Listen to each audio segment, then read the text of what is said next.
기도드리겠습니다. 주님, 이 시간 나의 모든 것을 내려놓습니다. 내 생각과 나의 자존심도, 내가 지켜오던 나의 전통들도 내려놓습니다.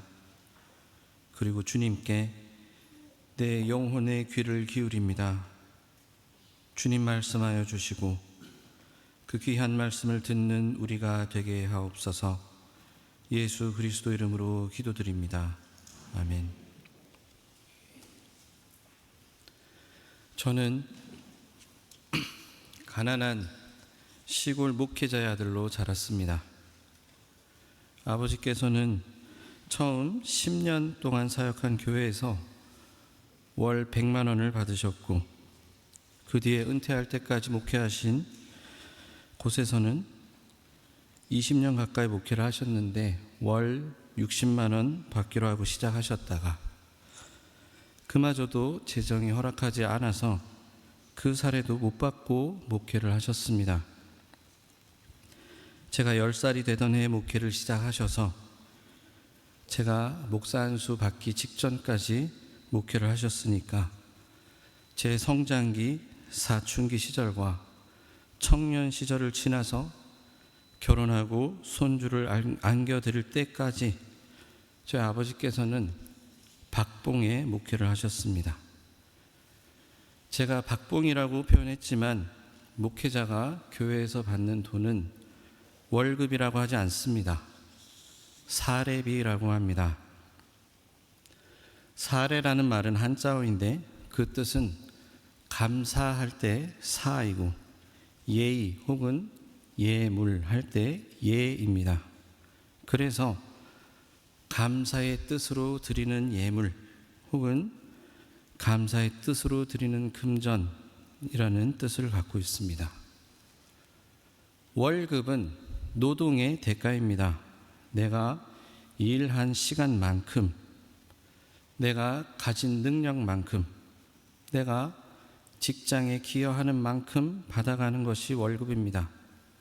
하지만 목사는 교회에 고용된 사람이 아닙니다. 하나님에게 부름받은 사람입니다. 그래서 성도는 목회자에게 노동의 대가로 월급을 주는 것이 아니라 사역에 대해서 사례하는 것입니다. 그래서 이 사례비라는 표현에는 교회는 하나님의 사역을 감당하는 곳이고 교회가 하나님으로부터 부름받은 목사의 삶을 책임진다는 뜻이 들어있고, 다른 한편으로 제 입장에서, 목사의 입장에서는 목회자는 교회의 은혜를 입고 사는 것이 됩니다. 이전에 설교에서 몇 번 언급을 했지만 레위인은 기업이 없었습니다.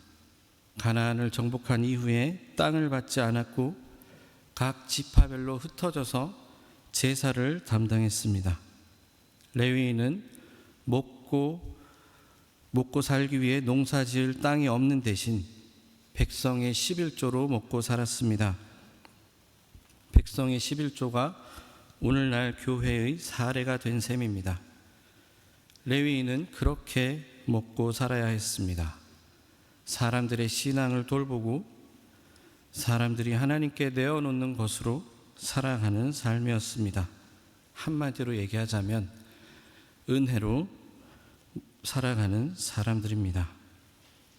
제가 사례를 받는 것 또한 마찬가지입니다. 여러분들께서 하나님께 내어놓는 예물들이 모여서 이 교회를 유지하고 예배를 준비하는 데도 사용되지만 아마 가장 큰 지출은 제 사례비일 것입니다.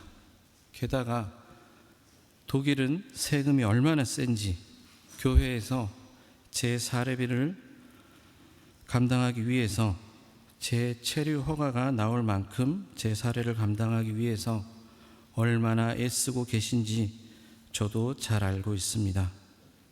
저는 여러분들과 함께 신앙생활을 하면서 평생을 이 교회를 위해서 희생해 오시고 애쓰신 모습을 바라보는 것이 정말 큰 은혜입니다. 하지만 그에 못지않게 제가 사례를 받으면서 이곳에서 목회자로 강단에서 설교를 하고 있는 것이 얼마나 큰 은혜인지 저 스스로 잘 알고 있습니다. 하나님 앞에 내어드리는 여러분들의 예물로 제가 한 달 먹고 사는 것이 저에게는 큰 은혜이고 매달 큰 감사입니다. 특히나 저는 어릴 때부터 내 가족이 먹고 살기에 턱없이 부족했던 아버지의 목회를 보면서 자라왔기 때문에 제가 이렇게 사례를 받으면서 주일날 설교를 하면서 사는 것이 얼마나 큰 감사의 조건인지 저는 잘 알고 있습니다. 한국 교회에서는 제가 어릴 때만 해도 성미라는 것을 헌금과 함께 드렸습니다. 돈으로 드리는 헌금도 있었지만 쌀을 드리는 성미도 있었습니다. 목회자가 굶지 않도록 성도님들께서는 쌀을 한 주머니씩 갖고 와서 교회에 있는 성미함에 부었습니다. 그리고 주위에서 알게 모르게 많이들 챙겨주셨습니다. 늘 목회자와 그 가족이 굶지 않을까 걱정을 하고 반찬을 하고 김치를 담그고 농사를 지어서 수확을 하면 늘 목회자를 가장 먼저 생각하고 챙겨주셨습니다. 그래서 저는 늘 받는 것에 익숙했습니다. 왜냐하면 그렇게 받지 않으면 그리고 받지 못하면 정말 살기 힘든 형편이었기 때문입니다. 또한 한편으로 그렇게 챙겨주시는 성도님들과 주변의 많은 분들의 마음을 하나님으로부터 부름받은 저 가족을 굶기지 않겠다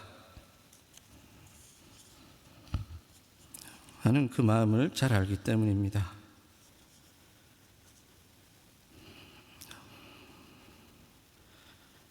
하나님을 섬기는 마음으로, 하나님을 사랑하는 마음으로 목회자와 가족을 섬겨주셨고, 그것은 단순히 어려운 사람을 돕겠습니다, 불우이웃을 돕겠습니다 하는 마음에서 내어놓는 것과는 다른 것임을, 그 다른 특별한 그 마음을 잘 알기 때문입니다.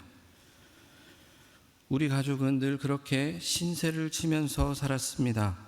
제 이모님은 뼈가 빠져라 일하시면서 제가 신학교 졸업할 때까지 등록금을 보태셨고, 제가 교환학생으로 처음 독일에 나왔을 때도 매달 작지 않은 돈을 후원해 주신 사장님이 계셨고, 버스 몰면서 제게 매달 5만 원, 10만 원씩 보내주시던 이웃교회 장로님도 계셨고, 이웃교회 권사님, 이웃교회 사모님도 계셨습니다. 그분들이 아니었으면 제가 지금 여기까지 오지도 못했을 것이고, 그분들이 아니었으면 제가 정말 굶어야 했을 때도 있을 것입니다.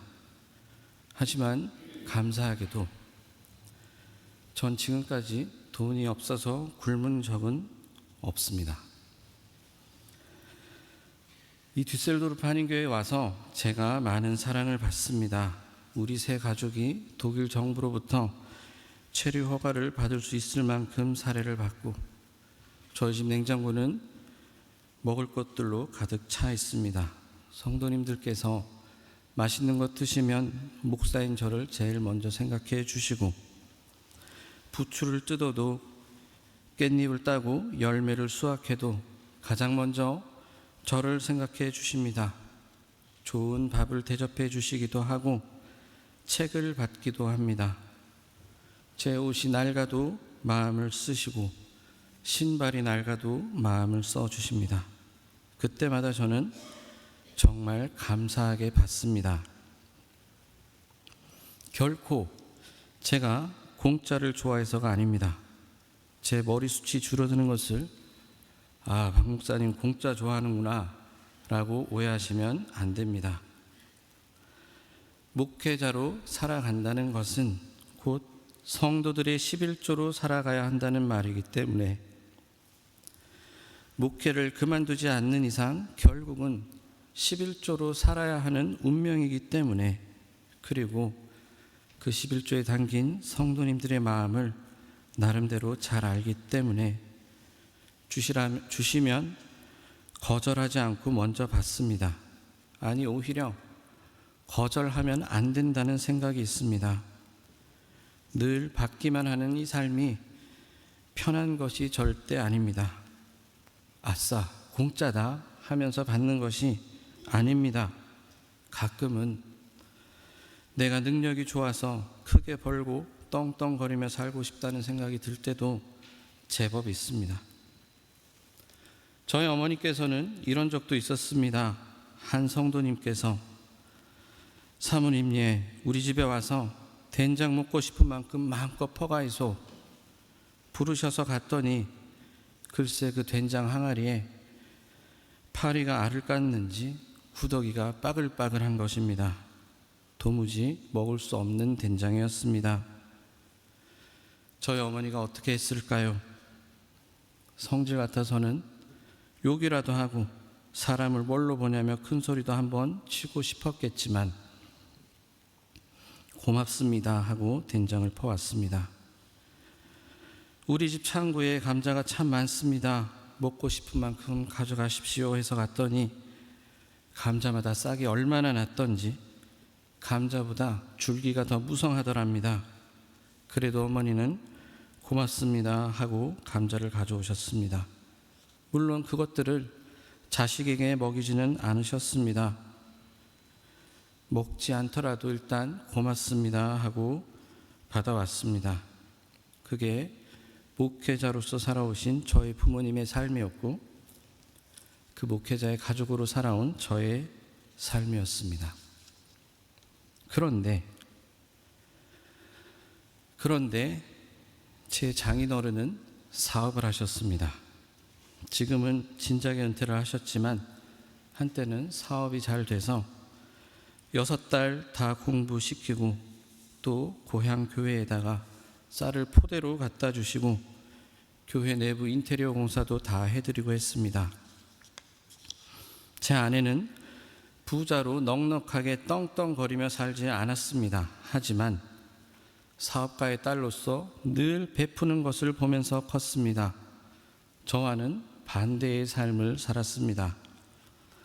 베푸는 것이 미덕이었고 그것이 인사였고 받으면 받은 만큼 갚아야 하는 삶을 살았습니다. 모든 사업가의 삶이 그러하듯 말입니다. 빚지며 살면 안 됐고 남에게 신세지면 언젠가는 꼭 갚아야 하는 세상의 법칙대로 정직하게 살아왔습니다. 그런 집안의 귀한 막내딸이 안타깝게도 저를 만나서 결혼을 했고 결혼하고 10년을 고생했고 결국 남편이 목사가 되었습니다. 그리고 이곳에 와서 여러분들을 만났습니다. 감사하게도 저와 우리 가족은 이 교회에서 너무나도 큰 사랑을 받고 있습니다. 결혼하고 12년 차가 되었는데 뒤셀도르프로 이사를 와서야 저와 제 아내가 이렇게 다르다는 것을 알았습니다. 저는 받는 것에 익숙한 사람이었고 제 아내는 베푸는 것이 몸에 밴 사람이었습니다. 가끔은 성도님들에게 받는 사랑이 너무 커서 아내는 부담스럽고 불편해하기도 합니다. 본인이 40년을 반대로 살아왔는데 본인이 살아온 방식은 빚지면서 살면 안 됐고 언젠가는 신세지면 꼭 갚아야 하는 사업가의 막내딸로 살아왔기 때문입니다. 아니야, 괜찮아, 그런 거 아니야 라고 제가 말을 해줘도 지금까지 살아온 방식이 그러니 어떡하겠습니까? 마치 어릴 때에 개한테 크게 물려가서 개를 무서워하는 사람에게 아무리 괜찮아, 이게는 물지 않아 어르고 달래도 개에 대한 막연한 두려움을 떨치기 어려운 것처럼 본인의 의지와는 상관없이 이것을 받아도 되는가, 내가 이런 자격이 있는가 하는 생각부터 드는 것은 어쩔 수 없습니다. 절대 오해하시면 안 됩니다. 지금 이 자리에 저희 아내가 없습니다. 뒷담화는 아니고요. 오해하시면 안 됩니다. 제 아내가 받기 싫어서 그런 게 아니라 너무 고마우니까, 너무 부담스러울 만큼 감사하니까 부담이 될 때가 있는 것입니다. 도대체 목회자가 뭐라고 이렇게 섬겨주시나 하는 생각에 딸뻘되는 자신에게 이렇게 사랑과 관심을 주시는 게 너무 크고 낯선 것입니다. 제 아들 예준이가 집사님 손잡고 나갔다가 손에 빗자라도 한 판 들고 오면 저는 웃고 맙니다. 제가 꼭 그렇게 살았기 때문입니다. 하지만 제 아내는 깜짝 놀랍니다. 이제껏 그래 본 적이 없었기 때문입니다. 오늘 본문 말씀은 구약의 위대한 선지자 엘리야가 처음 등장하는 장면입니다. 첫 등장에 이 본문은 이 위대한 선지자 엘리야가 어디서 무엇을 하던 사람인지, 예언자로 살기 위해서 어떤 우여곡절을 겪었고 어떤 훈련을 했는지 설명해 주지 않습니다. 모세처럼 어떻게 태어나서 어떤 소명을 받았는지, 어떤 집안이었고 예언자로서 어떤 훈련을 받았는지 설명하지 않습니다. 다짜고짜 갑자기 나타나서 왕에게 심판을 선포하는 이 엘리야에 대해서 성경은 그냥 디셉 사람이다 하고는 끝납니다. 디셉은 오늘날 어딘지 모릅니다. 디셉 출신으로 길르앗에 살던 엘리야인데 오늘날 디셉은 모르고 길르앗은 요단의 동편에 있는 땅입니다. 본격적으로 가나안 정복을 한 것이 요단을 건너서 요단 동쪽으로, 요단 서쪽으로 나아가면서입니다. 즉 요단 동편은 한마디로 변두리입니다. 변방입니다. 특히 길르앗은 그 변방 중에도 산골짜기입니다. 산악지대입니다. 그래서 엘리야는 어딘지도 모를 작은 마을 출신의 왕궁 예루살렘 성전과는 먼 변방 변두리 시골 산골짜기에 살던 촌놈입니다. 우리는 보통 어디 학교 출신인가, 학위는 어디까지 했는가, 어떤 집안 사람인가, 어떤 경력을 가진 사람인가를 궁금해하는데, 그런 기준이라면 엘리야는 아무것도 없는 사람입니다. 이 변방 출신의 아무 배경도 없는 사람이 왕궁 안에 권력을 쥐고 있는 아합에게 와서 하나님의 말씀을 선포합니다. 앞으로 몇 년 동안 비는커녕 이슬 한 방울도 내리지 않을 것이다 라고 말입니다. 그렇게 대뜸 하나님의 말씀을 선포하고는 하나님 말씀 따라 그리 시냇가로 도망칩니다. 그곳에서 시냇물을 마시면서 까마귀가 날라다 주는 것을 받아 먹으면서 삽니다. 까마귀가 물어다 주는 것을 받아 먹으면서 시냇물을 마시면서 사는 삶, 여러분들은 어떻게 보이십니까? 낭만적인가요? 은혜로워 보이십니까? 저는 참 서글퍼 보입니다. 그 까마귀 한 마리가 물어봤자 얼마나 물어다 주겠습니까? 음식 조금 먹는 사람 보면 농담으로 새 모이만큼 밥을 먹는다라고 하지 않습니까? 게다가 율법에 따르면 까마귀는 부정한 짐승입니다. 아니, 이왕 물어다 줄 거면 독수리면 어떻습니까? 정말 하나님이 엘리야는 내 사람이다 선포하면서 챙기는 것 같지 않습니까? 이왕이면 사자면 폼나지 않겠습니까? 다니엘이 굶주린 사자 앞에서도 잡혀 먹히지 않았다는데 엘리야도 이왕이면 사자같이 힘있고 멋진 동물이 먹을 것을 갖다 주면 엘리야 스스로도 힘이 나지 않겠습니까? 그런데 고작 까마귀가 물어다 줍니다. 그리고 얼마 지나지 않아 시냇물도 곧 말라버립니다. 이왕 하나님께서 먹이실 것이면 끊임없이 솟아나는 샘물이면 얼마나 좋겠습니까? 제가 여러분들로부터 사례를 받으면서, 그리고 또 이렇게 많은 사랑을 받으면서 이 엘리야에게 먹을 것을 물어다 주는 까마귀가 자꾸 생각이 났습니다. 왜 자꾸 이 까마귀가 생각이 났을까 곰곰이 생각을 했습니다. 제가 내린 결론은 결국 목회자인 제 삶은 은혜로 사는 삶이기 때문에 그렇다 였습니다.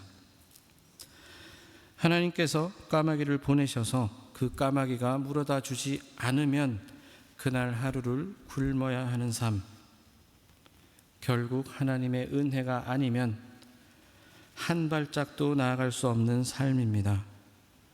우리는 엘리야를 강하고 담대하며 위대한 선지자로 기억하지만 하나님은 엘리야를 그리 시냇가로 보내셔서 아무것도 할 수 없는 존재로 만드십니다. 그저 시냇가에 앉아서 고작 까마귀가 물어다 주는 것을 받아 먹어야 합니다. 하나님은 엘리야를 위대한 선지자 이전에 먼저 받는 사람으로 만드셨습니다. 갈멜산의 영웅 엘리야의 첫 등장은 하나님께 의존하는 법을 배우는 사람이었습니다. 광야의 이스라엘 백성도 그렇습니다. 그들도 매일 만나가 아니면 먹을 수 없는 자들이었습니다. 엘리야는 까마귀가 물어다 주지 않으면 그날은 굶어야 했습니다. 그러나 이스라엘 백성은 40년을 굶지 않았고 엘리야 또한 까마귀가 물어다 주는 것으로 연명하면서도 단 하루도 굶지 않았습니다. 우리는 종종 하나님께 하나님 한 달치를 보장해 주시면 안 되겠습니까? 1년치를 보장해 주시면 안 됩니까? 하고 기도합니다. 하지만 하나님께서는 오늘 저녁은 먹게 해줄게, 내일 아침도 먹게 해줄게 하고 말씀하십니다. 제가 평생을 목회자로 설교자로 살기로 작정했고 제 삶을 하나님께 드렸지만 하나님은 그래 귀하구나, 그럼 내가 너를 평생 굶지 않게 해줄게 약속하지 않으셨습니다. 제 미래의 모든 걱정을 해결해 주지 않으셨습니다. 요즘 교회들이 참 어렵지 않습니까? 독일도 그렇지만 한국도 교회들이 참 어렵습니다. 목사로서 부끄러운 이야기지만 솔직히 가끔 잠자리에 누워서 이런저런 생각이 들다 보면 잠이 오지 않을 때도 있습니다. 제가 지금도 하나님의 은혜로 먹고 산다고 이렇게 설교를 하지만 현실적으로 제가 먹고 살려면 우리 교회가 영적인 부흥뿐만 아니라 양적인 부흥도 이루어져야 되지 않겠습니까? 현실이 그렇습니다.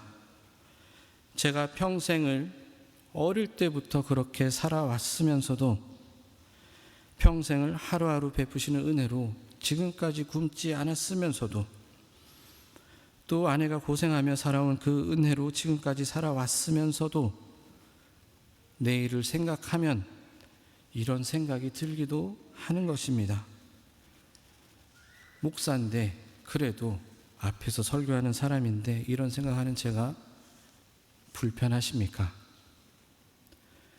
여러분들은 어떻게 사셨습니까? 그리고 지금 어떻게 살고 계십니까? 아마 저와 제 아내의 차이, 은혜로 사는 것이 감사하고 익숙하기도 하면서도 한편으로는 빚지는 것 같고 신세지는 것 같은 마음, 이 간극이 여러분들 각자의 안에도 다 있을 것입니다. 제가 하나님의 은혜로 하루하루 사는 것입니다 이렇게 설교를 하면서도 한편으로는 내가 은퇴할 때까지 굶지 않고 살 수 있을까 걱정하는 이 모습이 사실 우리 모두에게 다 있지 않습니까? 제가 목회자의 삶을 11조로 사는 은혜로 사는 삶이라고 표현했습니다.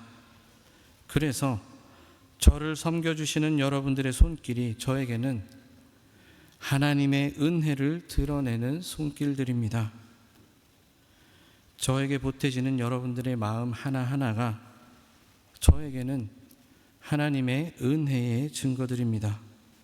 그럼에도 불구하고 저는 오늘도 제 안에 두려움과 싸우며 하나님께 배우고 있습니다. 이왕이면 나도 주는 사람으로, 도움을 주고 책임지는 사람으로, 능력껏 버는 사람으로 살아가고 싶은데 하나님은 오늘도 저에게 받는 법을 배워라, 은혜로 오늘 하루를 살아라 말씀하십니다. 그것이 은혜인 줄 알면서도 가끔은 막연하고 두렵습니다. 그런데 솔직히 가슴에 손을 얹고 생각해 보십시오. 여러분들의 마음도 저와 같지 않습니까?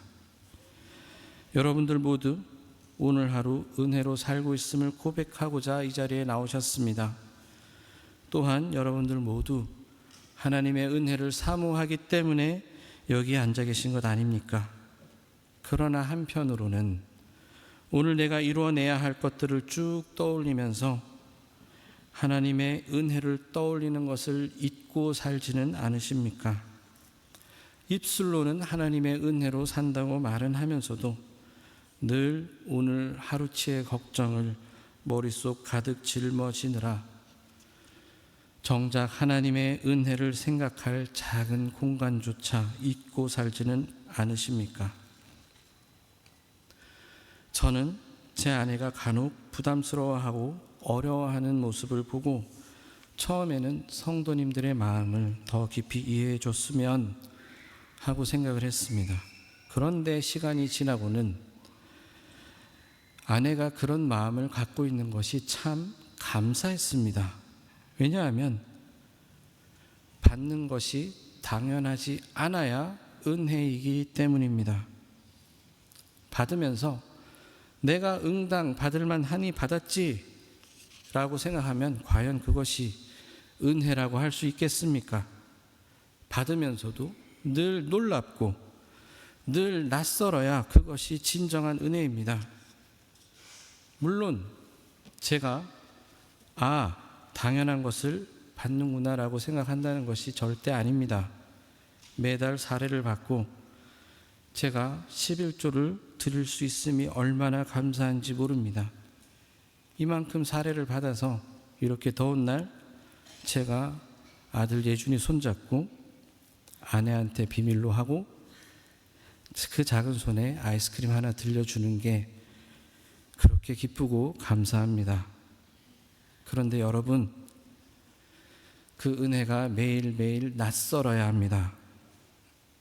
나는 도무지 자격이 없는 자인데 받는 것이 은혜이기 때문입니다. 내가 받을 만하니 받았지, 내가 하나님한테 한 게 얼만데 라고 생각하면 그것은 은혜가 아니라 보상입니다. 제가 우리 교회에서 설교하면서 받을 만하니 받았지라고 생각을 하면 그것은 사례비가 아니라 월급입니다. 아니 대체 내가 뭐라고 나를 이렇게까지 사랑하시나는 마음이 드는 것이 은혜입니다. 하나님의 은혜는 내가 누리는 그 어떤 것들보다도 더 크기 때문입니다.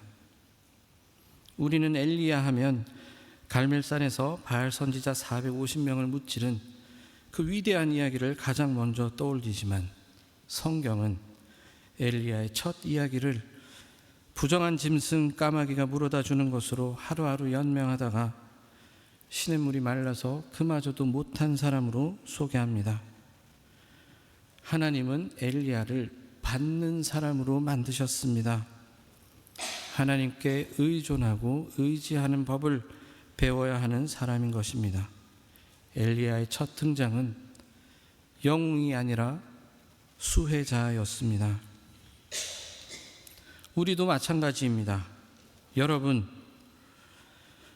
우리 모두 하나님의 은혜로 오늘 하루를 사는 사람들 아닙니까? 그리고 하나님의 은혜로 지금까지 살았노라 고백하시는 분들 아닙니까?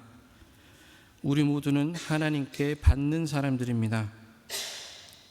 교회 안에는 주는 사람이 있고 받는 사람이 있는 것이 아닙니다. 교회는 모두가 하나님께로부터 받은 것을 함께 나누는 사람들이 모이는 곳입니다. 목사도 받고, 장로도 받고, 권사도 받고, 집사도 받고, 사업가도 받고, 직장인도 받고, 아이들도 받는 곳입니다. 그렇게 은혜를 받은 사람들이 모이는 곳, 은혜의 수혜자들이 모이는 곳이 바로 이 교회입니다. 저는 우리 디셀도르프 한인교회가 잘나서 이것저것 내놓고 많이 베푸는 사람들이 모이는 곳이 아니라 은혜의 수혜자들이 모인, 은혜의 빚진 자들, 빚쟁이들이 모인 빚쟁이들로 가득 찬 공동체가 되었으면 좋겠습니다.